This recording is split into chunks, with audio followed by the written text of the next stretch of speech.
all records in my repository that are ready for dispositions, or maybe I'm doing it logically by checks to be dispositioned or email records or resumes or terminate employees. So you can kind of organize this any way that you want, which is very nice. You'll also see that I ran these and I have some search results available, as well as the last time that I've executed these disposition searches. So what we're going to do now is take a look at one of these, and we'll go back to our email records since we know that we've already looked at the file plan, piece of file plan for it, as well as the associated RSI. So when I define my disposition search, there again is some specific information about it that I want to capture, such as the stage that it's going to be on. And if you remember, when we defined our RSI for the 1 month, we said the stage was going to be active to delete. For the second field, we also have the ability to define that RSI. So we can select from all the RSIs that we have in our system simply by choosing Search RSI and browsing and looking for all the RSIs until we find the one that we want to select. If we leave this field blank, it will process all the RSIs that I have defined in my system. So in this case, I'm not going to do that because I have 70-some, and we'd be sitting here for a little while watching it process. Then we can identify what the default process is going to be for that disposition. So in this case, we said it was going to be to delete that electronic format, and we're going to leave a status that it's been deleted. But again, any process means that we're not going to do anything to it. We're just going to try to identify what's out there ready for disposition, or we can delete the electronic format, which again leaves that text file in place for us, or we can destroy it, which updates our delete audit trail, or maybe we need to export this content out of the system into another system, or we're closing, we're going from open to close for a set of records, or we're changing the status. We also have the ability to mark official, so you could have a group of content documents and actually automatically mark them official through a disposition process, or maybe we want to migrate content between different storage providers, so from our fast disk worm to our HSM. And again, we can leave a status field there that says that it's been migrated from one storage device to the other.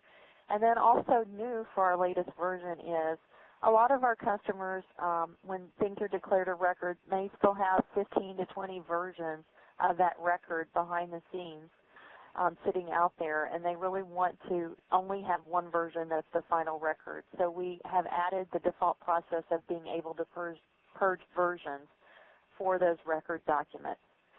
And then we can define what our container is. So where in our content repository do we want this search to start executing? So I can do my entire enterprise, and it will search the entire content repository, or I can simply point it to a folder and start at that folder and everything from that folder on down. So again, we do manage things in a folder hierarchy, and you're able to see that.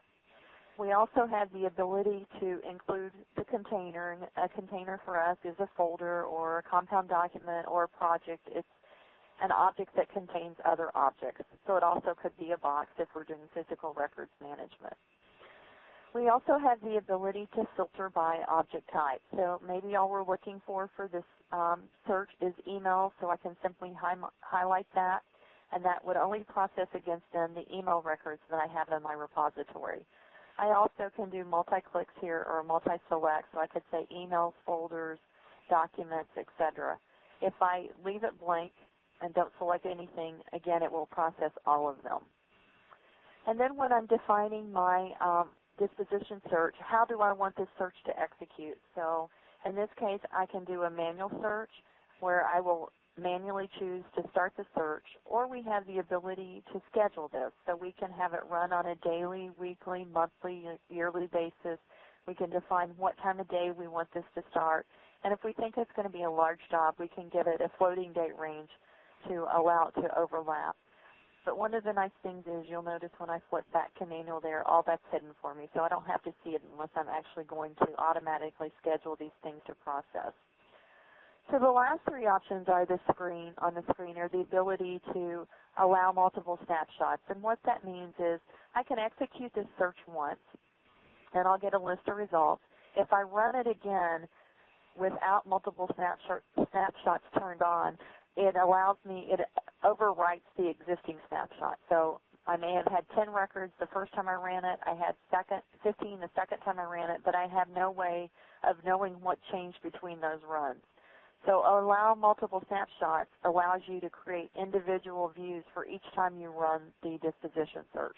So I would have one for a snapshot for the 10 record result and another one for the 15, and I can kind of look at both of those and see what's changed between them. And a lot of records managers for temporary records want to auto-process search results. So whatever we defined as the default process in our disposition area up here earlier, so in this case we said it's going to be delete electronic format, will automatically happen as soon as the search is executed and finished. So in this case it would go ahead and process all those email records that were identified for disposition. It would go ahead and delete them automatically. Again, most records managers only like to do that for temporary records. They really want to review and weed out things that shouldn't be deleted for most corporate records.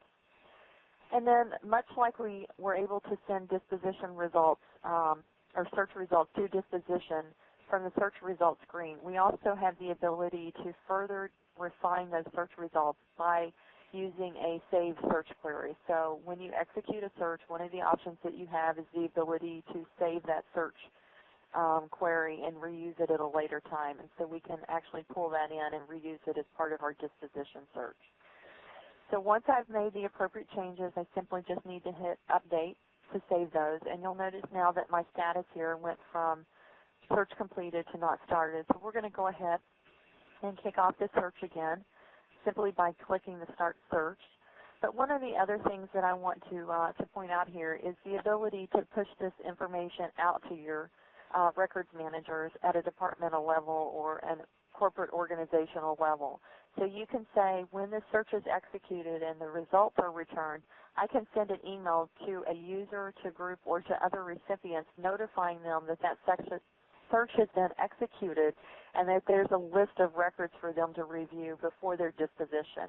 So it's really proactive about pushing information out when you're doing distributed records management. And in this case, I'm sending it to myself, so it will tell me the number of search results and give me a hyperlink to the results of that snapshot. So again, we're just going to go ahead and start our search here. And we'll come back and we can see now that it's pending. If we want to sit and watch it, we can actually have the system do a screen refresh for us, every 30 seconds or every 10 seconds, or in this case, we can just manually refresh the screen. And, you can see again, it tells me that the search has started, and it shouldn't take very long because I don't think I have very many email records out there. So in this case, I have 28.